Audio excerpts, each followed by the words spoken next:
विदिताखिल शास्त्र सुधा जलधे महितोपनिषत् कथितार्थ निधे हृदये कलये विमलं चरणं भवशंकर देशिकमे शरणम्।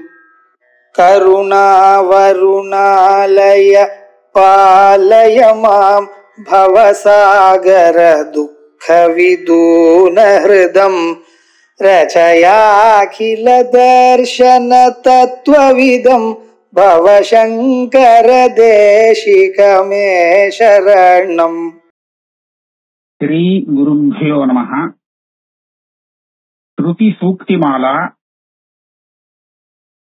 35வது ஸ்லோகம். அதுல பாதியில நிக்கிறது அதாவது மகாநாராயணோபனிஷத் அர்த்த விவேச்சனம். அதுல 67வது பக்கத்துல நாம இருக்கோம். முதல் மந்திரம் அனோரணீயான் மகதோமஹியான் அப்படின்னு ஆரம்பிக்கிறது. அந்த மந்திரத்துல என்ன சொல்லிருக்கு? அதுல அதுக்கு அப்புறம் உள்ள சப்த பிராணாகங்கிறதுல இருந்து வியாக்கியானம் இப்ப பண்ணணும். அத சப்த பிராணாக இத்தியாதினா தேனேதம் பூர்ணம் புருஷேண சர்வம் இத்தியந்தேன தஸ்யைவ சகல ஜகத் உற்பத்தி ஹேதுத்வாதிகம் அநேக பிரகாரம் ஐஸ்வர்யம் அபிஹிதம். அந்த அனோரணியான்கிற அனுவாகத்துல முதல்ல அவரை தெரிஞ்சா மோட்சம் வரும்னு சொன்னது.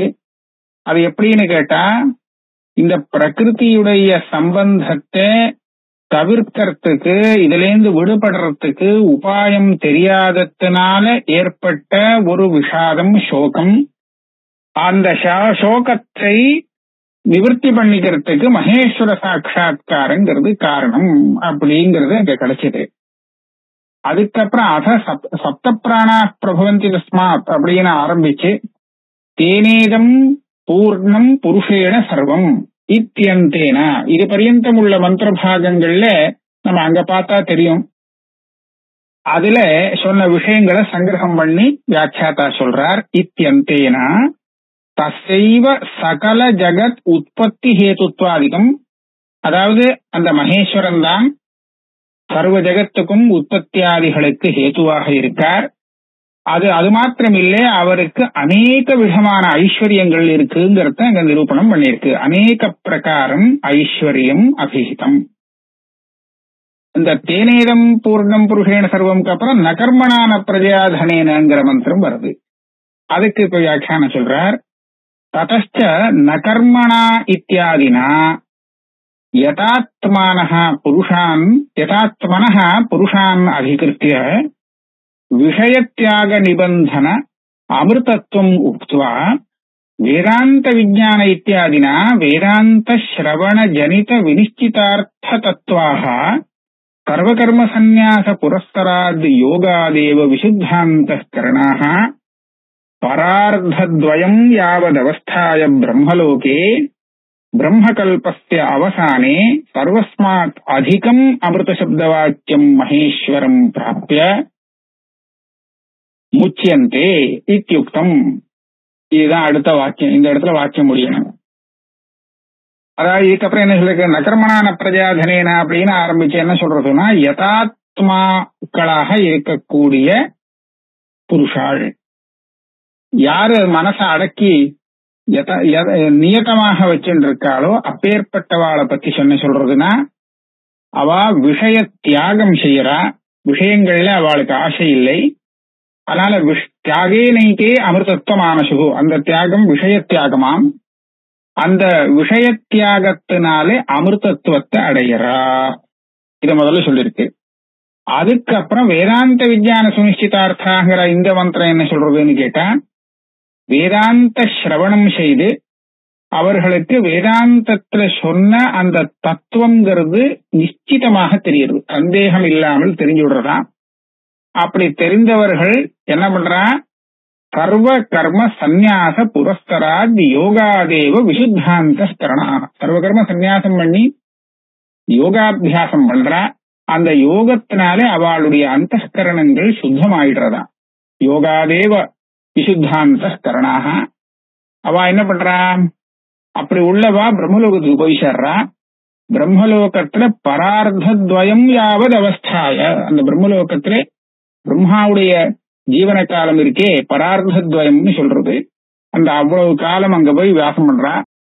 அங்க வாசம் பண்ணி பிரம்ம கல்பஸ்ய அவசானே, அந்த பிரம்மாவுடைய ஆயுசு பூர்த்தியாகும் போது அந்த பிராம கல்பம் பூர்த்தி ஆயிடும். அந்த சமயத்திலே பராமிருத்தாத் பரிமுச்சந்தி சர்வேன்னு அங்க வருது. அங்க அமிர்த சர்வஸ்மாத் அதிகம், அந்த பரசப்தத்துக்கு அர்த்தம் சொல்றா ரொம்ப பெருசு, அதிகமான அமிர்த சப்த வாக்கியம் மகேஸ்வரம் பிராப்திய பராமிருத்தாத் அப்படின்னு அங்க இருக்கு. இந்த லெவ்லோபே பஞ்சமின்னு சொல்லுவா. அதனால பர அமிர்த சப்த வாக்கியமாக இருக்கக்கூடிய மகேஸ்வரனை அடைந்து, அதாவது பிரம்மலோகத்திலேயே அவ அந்த பரமசிவனை அடைந்து முச்சியந்தே அங்க பெரிய மோட்சத்தை அடையறா அப்படிங்கிறது சொல்லப்பட்டிருக்கு. இங்க அமிர்த சப்தா மகேஸ்வர வச்சனஹா, இந்த மந்திரத்திலே பராமிருத்தாத் பரிமுச்சன் சர்வேங்கிறது அந்த அமிர்த சப்தம் மகேஸ்வர, அதாவது பரமேஸ்வரனை சொல்லக்கூடியதாக இருக்கு. அதை எப்படி தீர்மானம் பண்ண, அமிர்தம்னா மகேஸ்வரனுக்கு அப்படி ஒண்ணு பேரு இல்லையே அப்படின்னு கேட்டா, தசயசா ஜாபாலோபனிஷதி அத ஹைனம் பிரம்மச்சாரிண ஊச்சு கிஞ்சப்பேனாமிருதத்வம் ப்ரூஹீதி சஹோவாச யாஜ்ஞவல்க்யः சதருத்ரீயேணேதி ஏதானி ஹவா அமிர்தஸ்ய நாமதேயானி ஏதைர் ஹவா அமிர்தோ பவதி. ஜாபாலோபனிஷத்துல இந்த வாக்கியங்கள் இருக்கு. பிரம்மச்சாரிகள்லாம் அதாவது சிஷ்யாள்லாம் யாஜ்ஞவல்யர் குரு அவர்கிட்ட போய் கேட்கறாளாம், எதை ஜபம் பண்ணினா அமிர்தத்துவம் கிடைக்கும் அப்படின்னு கேட்கிறார். அப்ப சொல்றார் சதருத்ரீயேனா இது. சதருத்ரீயம்ங்கிறது இந்த எஜுர்வேதத்துல இருக்கக்கூடிய ருத்ராத்தியாயம். அந்த ருத்ராத்தியாயத்தினாலே அமிர்தத்துவம் கிடைக்கும், அது ஜபித்தால் அமிர்தத்துவம் கிடைக்கும் அப்படின்னு யாஜ்ஞவல்யர் சொல்றார். இதை ஜபித்தா அது எப்படி கிடைக்கும் அப்படின்னு கேட்டா, அங்க வந்திருக்கக்கூடிய அந்த நாமாக்கள் எல்லாமே அமிர்தஸ்ய நாமதேயானி, அமிர்தத்துக்கு பெயராக இருக்குன்னு சொல்றார். அமிர்தம்னா என்னது, இந்த நாமாக்களை ஜபிக்கிறதுனால அமிர்தபாவத்தை அடையறதுனால அமிர்தத்தினுடைய பேர்கள் இங்க வந்திருக்கக்கூடிய அத்தனை நாமாக்களும் அப்படின்னு சொல்றார். அதனால என்ன ஆச்சுன்னு கேட்டா, ருத்ராத்தியாயத்திலே அமிர்தத்தினுடைய பேரு எல்லாம் அப்படின்னு சொன்னதுனால அமிர்த சப்த வாக்கிய ருத்ரஹா அப்படிங்கிறது சித்தமாறதான். அப்பதான் இதை ஒட்டும் அமிர்தகாங்கிற பதத்துக்கு அந்த ருத்ரனே அர்த்தமாக இருக்கும் பட்சத்திலே அந்த ருத்ராத்தியாயத்துல வரக்கூடிய எல்லா நாமாக்களும் அமிர்தத்தினுடைய நாமங்கள் அப்படின்னு யாஜ்ஞவல்யர் சொன்னது பொருத்தமாகும். அப்படி ஆகணும்னா அமிர்த சப்தத்தினாலே அந்த பரமேஸ்வரனை வாங்கிக்கணும்னா. ஆகையாலே பராமிருத்தாத் பரிமுச்சந்தி சர்வே அப்படிங்கிற இடத்துல அந்த அமிர்த சப்தத்தினால அந்த பரமேஸ்வரனை வாங்கிக்கணும். அந்த பரமேஸ்வரனை அடைந்து முக்தி அடைகிறார்கள் அப்படின்னு அந்த வச்சனத்துக்கு அர்த்தம் பண்ணணும். அத யோக சப்தேன பிரஸ்துதம் அமிர்த பிராப்தி உபாயபூதம் அனிர்திஷ்ட நாமரூப விஷயம் சாதாரணம் உபாசனம் தஹரமித்யாதினா விஹிதம் கிந்ததுபாசிதவ்யம் இத்யபேக்ஷாயாம். உபாசித்தவ்யம் இத்யபேக்ஷாயாம் யத்வேதாதௌ இத்தியாதினா பிரணவவாச்சியோ மகேஸ்வரஹ இத்யுபதிஷ்டம். அதே அனுவாக்கத்திலே இந்த விஷயமும் இனிமே வருது மேற்கொண்டு. அதாவது அதான புதுசா ஆரம்பிக்கிறார். அந்த யோகத்தினாலத்தானே மோட்சத்தை அடைகிறார்னு சொன்னார். முன்னாடி சொல்லும் போது சந்நியாச யோகாத் யதை சுத்த சத்வாக அப்படிங்கிற இடத்துல சர்வ கர்ம சந்நியாச புரஸ்தரமான அந்த யோகத்தினாலே சுத்தமான அந்தஸ்கரணத்தை கொண்டவர்களாக ஆகி அவர்கள்லாம் பிரம்மலோகத்துக்கு போய் பிரம்மவுக்கு முடிகிற காலத்திலே அவளும் மகேஸ்வரனை அடைஞ்சு பரமேஸ்வரனை அடைஞ்சு அவரை அடைஞ்சு முக்தி அடைகிறான்னு சொன்னது. அப்ப அங்க யோகம்னு சொல்லப்பட்டிருக்கே, அந்த யோகம்ங்கிறது என்ன அப்படின்னு கேட்டா ஒரு உபாசனம். அந்த யோக சப்தத்தினால உபாசனம் விவக்ஷிதமா. பிரஸ்துதம் அமிர்த பிராப்தி உபாயபூதம், அது அமிர்த பிராப்திய, அமிர்தங்கிறது பரமேஸ்வரன், அந்த பரமேஸ்வரனை அடையறதுக்கு ஒரு உபாயமாக இருக்கக்கூடிய உபாசனமானது அங்க யோக சப்தத்தினால சொல்லப்படுறது. அதுக்கு எப்படி உபாசனம் பண்ணோம் ஒன்னும் சொல்லலையே, எப்படி அந்த ரூபமும் சொல்லலே பேரும் சொல்லலே, சும்மா உபாசனமே சொல்லிட்டா போருமா போறாதேன்னு கேட்டா அதுக்காகத்தான் அடுத்தது தஹர உபாசனம். தஹரம் இத்தியாதினா தஹரம் விபாபம் தஹரம் விபாபம்னு வரும். அந்த தஹரம் விபாபம் பரவேஷ்மபூதம் அப்படி அந்த கொஞ்சம் பாடபேதங்கள் உண்டு அந்த உபனிஷத்துல. இத்தியாதினா விஹிதம். அந்த உபாசனத்துக்கு உபாசியம் எது, எதை பத்தின உபாசனம் அது அப்படின்னு கேள்வி கேட்டா அதுக்கு சொல்றது எத் வேதாதௌ ஸ்வரஹ் புரோக்தோ. யோ வேதாதௌ நம்ம சொல்லுவோம். அந்த எத் வேதாதௌ ஸ்வரஹ் புரோக்தஹ வேதாந்தேச்ச பிரதிஷ்டிதஹ தஸ்ய பிரகிருதிலீனஸ்ய யஹ் பரஹ சம மகேஸ்வரஹ அப்படின்னு சொல்லி அந்த பிரணவ சப்தத்துக்கு வாக்கியமாக பரமேஸ்வரன் தான் அந்த உபாசனைக்கு விஷயம், உபாசிக்கக்கூடிய தேவதை அப்படிங்கிறது அங்க சொல்லியிருக்கு. கிந்தது உபாசித்தவ்யம் இத்தியபேட்சாயாம் யத்வேதாதௌ இத்தியாதினா பிரணவ வாக்கியோ மகேஸ்வரஹா இது உபதிஷ்டம். இந்த யத்வேதாதௌ அப்படிங்கிற இடத்துல மந்திரத்துக்கு சின்னதா ஒரு வியாக்கியானம் பண்றார். யத்வேதாதௌ இத்தியத்ர யஹா இது லிங்க வியக்தேஹ. யத்வேதாதௌன்னு இருக்கு, யோ வேதாதௌன்னு அர்த்தம் வச்சுக்கணும். ஸ்மிருதியிலையும் அப்படி இருக்கான். யோ வேதாதௌ ஸ்வரஹ் புரோக்தஹ வேதாந்தேச்ச பிரதிஷ்டிதஹ பிராமண பிரணவம் குர்யாத் ஆதௌ அந்தேச்ச சர்வதா. வேதத்துக்கு ஆரம்பத்திலையும் வேதத்தை முடிக்கிறச்சியும் அந்த பிரணவமானது இருக்கணும் அப்படிங்கிறது சாஸ்திரத்தை சொல்லப்பட்டிருக்கு. அதனால அந்த ஸ்வரங்கிறது ஓங்காரம். அந்த ஓங்கார சப்தத்துக்கு வாக்கியமாக இருக்கிறது பரமேஸ்வரன் அப்படிங்கிறது இங்க சித்தமாக ஆகுது. இது ஸ்மிருதி. தஸ்ய பிரகிருதி லீனஸ்ய அப்படின்னு ஒண்ணு இருக்கு. அதுக்கு அர்த்தம் சொல்றார். பிரகிருதி லீனஸ்யனா என்ன? பிரகிருதௌ ஸ்வபாவே லீனஸ்ய அவஸ்திதஸ்ய. அதாவது அந்த விகாரங்கள் எதுவும் இல்லாமல் தன்னுடைய சுத்த ஸ்வபாவத்தோடு இருக்கக்கூடிய நிலை இருக்கே, அதுதான் பிரகிருதி லயம் அப்படின்னு சொல்றார். உபசம்ஹிருத சகல விகார பிரபஞ்ச ஸ்வரூபேண நாதாத்மனா திஷ்டதா இத்தியர்த்தா. அது அந்த ஓங்காரே வேதம் சர்வம்னு பிரபஞ்சம் பூரா அதனுடைய விகாரம்னு சொல்லப்பட்டிருக்கு. அந்த விகாரங்கள் ஒன்றும் இல்லாம தன்னுடைய சுத்தமான துவனி நாதஸ்வரூபமாக அந்த ஓங்காரம் இருக்கும் போது அதுதான் பிரகிருதி லய அவஸ்தாங்கிறார். அந்த சமயத்திலே அதுக்கு வாக்கியமாக இருக்கக்கூடியது யஹ் பரஹா பரமாத்மதயா வாக்கியா சஹ மகேஸ்வரஹ உபாஸ்யஹ இது உபதிஷ்டம் பவதி. அந்த பிரணவத்துக்கு அர்த்தமாக இருக்கக்கூடிய அந்த மகேஸ்வரன் தான் இந்த உபாசனைக்கு உபாசிய தேவனாக்கும் அப்படின்னு அங்க சொல்லப்பட்டிருக்கு. ததிக மகேஸ்வர இது உபாசிய வஸ்துன சமுஜ்ஞாகிருதா. இந்த இடத்துல இந்த உபாசனைக்கு விஷயம் யாரு, உபாசியம் யாருன்னு சொன்னா அவருக்கு பேரு மகேஸ்வரன் பேரு அப்படின்னு முதல் சொல்றார். இனிமே அதனுடைய ரூபம் என்ன அப்படிங்கறது கேட்கணும். மகேஸ்வரன் பேர் போறாதே, பேரு சொன்னா போறாதே, அதனுடைய அவர் குறிப்பார் அப்படின்னு சொல்லணுமேனு கேட்டா அந்த ரூபஞ்ச பரஸ்தாத் அபிசாஸ்யத்தை அடுத்த அனுவாக்கங்கள்ல வருது. அதுல ரிதம் சத்தியம் பரம் பிரம்ம புருஷம் கிருஷ்ணபிங்களம் ஊர்த்வரேதம் விரூபாட்சம் விஸ்வரூபாயவை நமஹா அப்படின்னு மந்திரம். இந்த மந்திரம் அவருடைய ரூபத்தை வர்ணிக்கிறது. ரிதம் அப்படியே சத்தியம் அப்படின்னு இருக்கு. மனோவிபர்யாச ரஹிதம் இதுக்கு அர்த்தம் பண்றார். பரம்பிரம்மா ரிதம்ங்கிறதும் அதுதான், சத்தியம்ங்கிறது தான். அதாவது மனசுல வரக்கூடிய இந்த பிராந்திகள்லாம் இருக்கு, அதெல்லாம் இல்லாதது. தஹராகாஷே சேதே இதி புருஷம் அப்படின்னார். பரம்பிரம்ம புருஷம்னு சொன்னார்.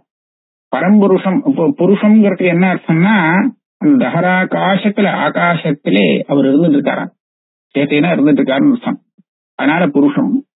அதுக்கப்புறம் சக்திமையா சபலாகாரத்தையா கிருஷ்ணபிங்களம். கிருஷ்ணபிங்களம்னு ஏன் இருக்குன்னு சொன்னா அம்பாளோடு சேர்ந்து இருக்கிறதுனாலே கலர் கொஞ்சம் 2 கலரா தெரிகிறது. சுவாமியுடைய கலரும் சரி, அம்பாளுடைய கலரும் சரி, 2 ரூபமும் சேர்ந்து கிருஷ்ணபிங்களாக்காரமாக தெரிகிறார்.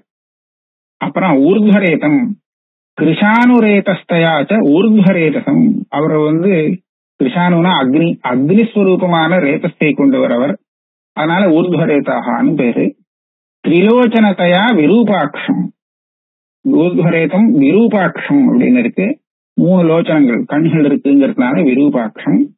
யதேதத் உபாசனா விதான வாக்கியம் எச்ச கிருஷ்ண பிங்களத்வாதி ரூப விசேஷ சமர்ப்பணம் ததுபயமபி ஸ்வாபிதேய அனுகுணாத் அர்த்தாத் ரிதே மத்தியம அனுவாகோபன்யஸ்தம் அபிஹாத்வம் ந சஹதே யாவது உபசம்ஹாரம் உபக்கிரமானுவர்த்தேர் அவசியம் பாவாத்.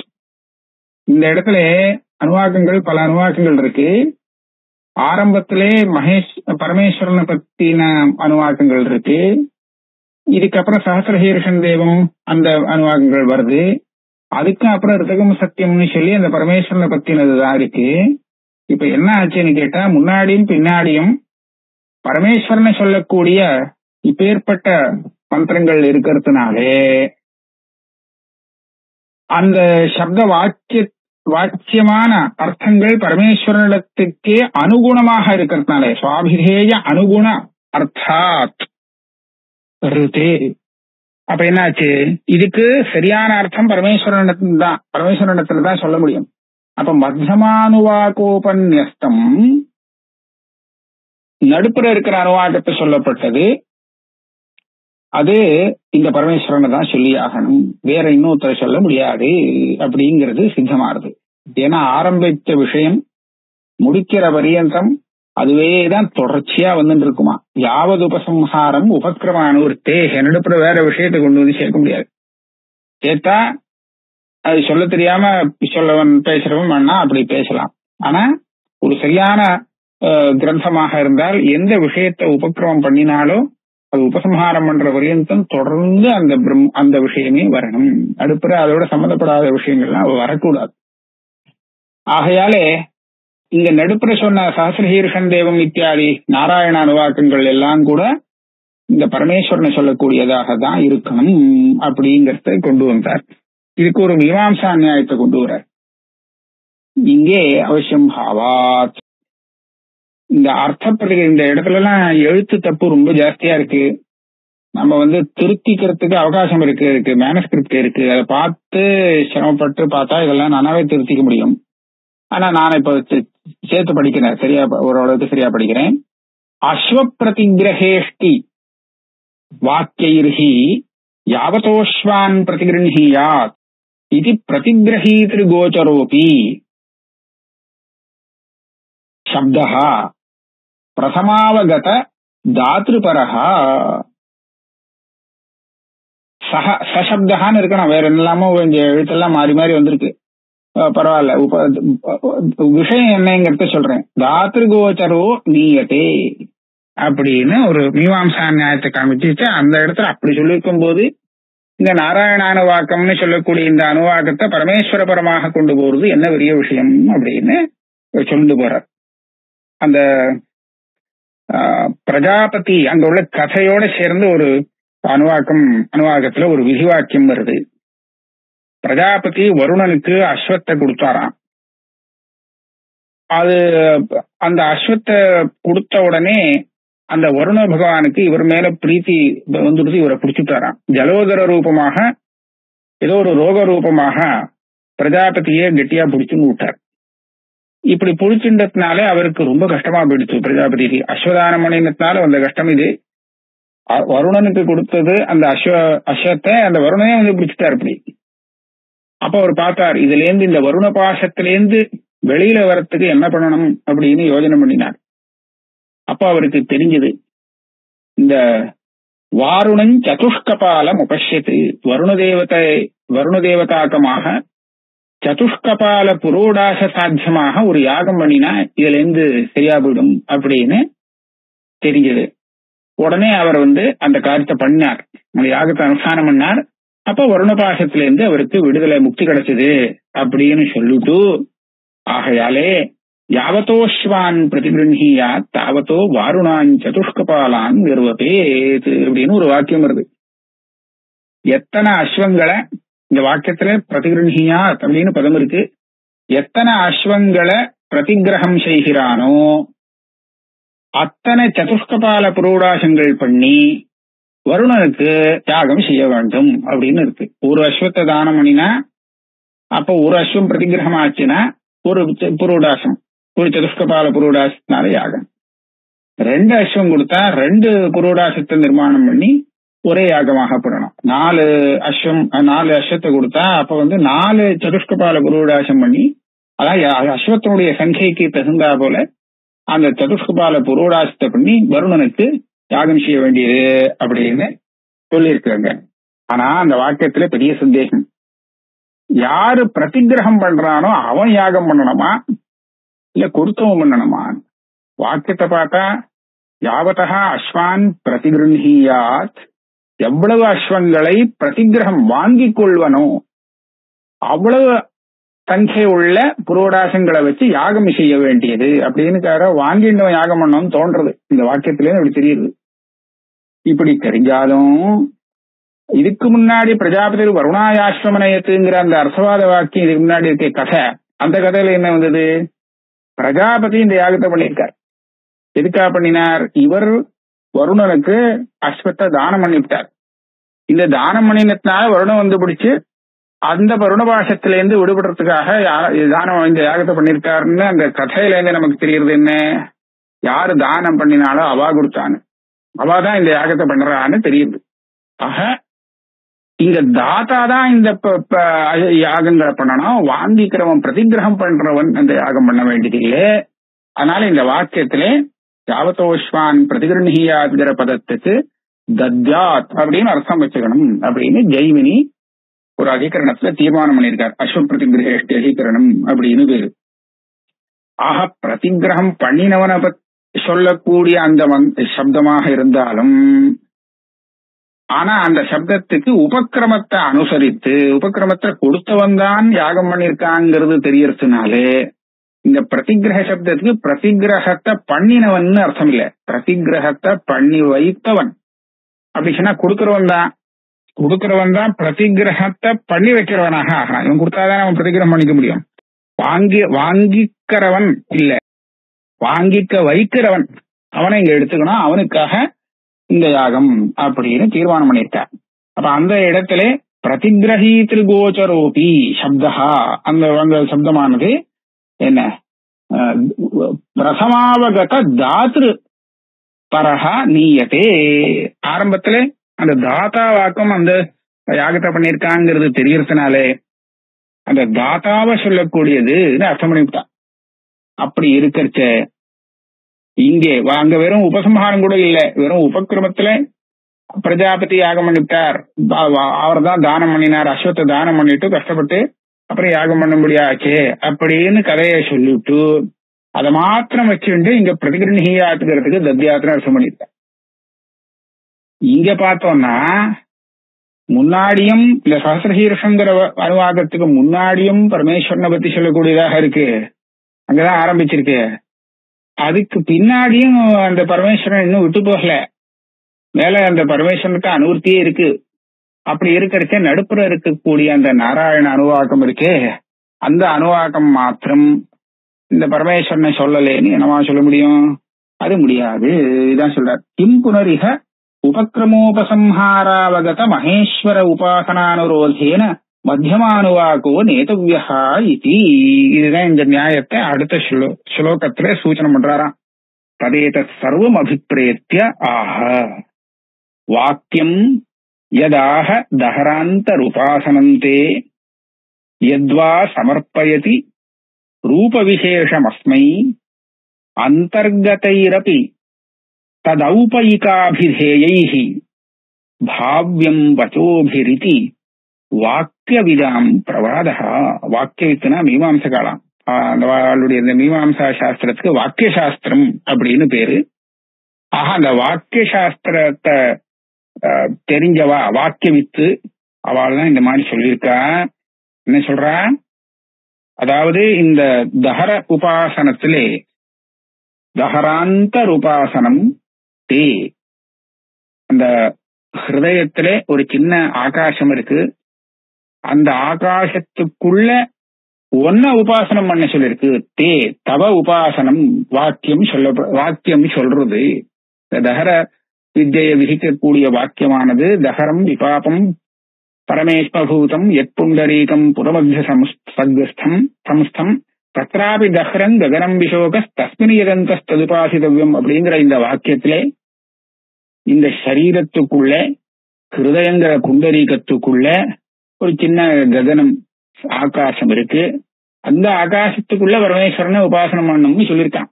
வாக்கியம் யதாக தஹராந்தர் உபாசனந்தே, ஹிருதயத்துக்குள்ள சுவாமியை உபாசனம் பண்ணணும். யத்வா சமர்ப்பயதி ரூப விசேஷம் அஸ்மி, அந்த உபாசிக்கக்கூடிய அந்த பரமேஸ்வரனுடைய ரூபம் என்னன்னு கேட்டா, இப்ப சொன்னாரே ரித்தகம் சத்தியம் பரம் பிரம்ம புருஷம் கிருஷ்ணபிங்கலம், இந்த மாதிரியாக அங்க ரூபத்தை சொல்லியிருக்கு. அப்ப அது பரமேஸ்வரனுடைய உபாசனை தான் தெரிஞ்சு போச்சு. சமர்ப்பயதி ரூப விசேஷம் அஸ்மை, அந்த உபாசிய தேவதைக்கு ஊர்துவரகம் விரூபாட்சம் இத்தியாதி ரூபங்களை சொல்லி கொடுக்கிறது. அதுல என்ன தெரியுது? அந்தர்கதைரபி ததௌபயிகாபிதேயைஹி, உள்ளுக்குள்ள பரமேஸ்வரனை உள்ள வச்சுண்டு மேலாக ஒண்ணு தெரியுறதே, அதுக்கு அந்தர்கதமான ரூபம் இருக்கு. அதனுடைய பதங்களை வச்சு இத சொல்றது உண்டு. அந்தர்கதைரபி தத் ஔபயிக அபிதேயைஹி பாவ்யம் வச்சோபிஹி, அதாவது வச்சோபிஹிங்கிறதுக்கு அந்தர்கதைஹின்னு அது விசேஷனம். எப்படி அந்தர்கதம்னா நடுப்புற வந்துடுச்சு. முன்னாடியும் பரமேஸ்வரன், பின்னாடியும் பரமேஸ்வரனை பத்தி சொல்றது. அப்படின்னா நடுப்புற வந்தது, அதுதான் அந்தர்கதம்.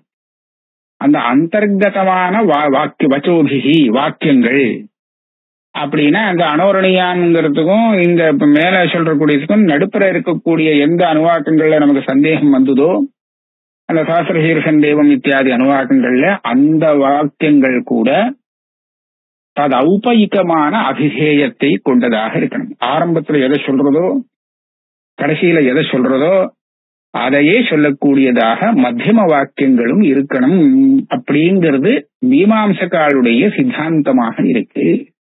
ஆக இந்த சித்தாந்தத்தை அனுசரித்து பார்க்கும்போது நமக்கு அந்த அணுவாக்கங்கள்லாம் பரமேஸ்வர பரம்தான் அப்படின்னு தீர்மானம் பண்ண முடியும். இதுதான் இந்த 36வது ஸ்லோகத்துல சொல்லப்படுறது. இதுக்கு ஒரு வியாக்கியானம் கொஞ்சம் பண்றார். தஹரம் விபாப்பமம் வர வேஷ்மபூதம், இதெல்லாம் பாடபேதம், வேற விதமான பாடத்துல இந்த மாதிரி இருக்கு.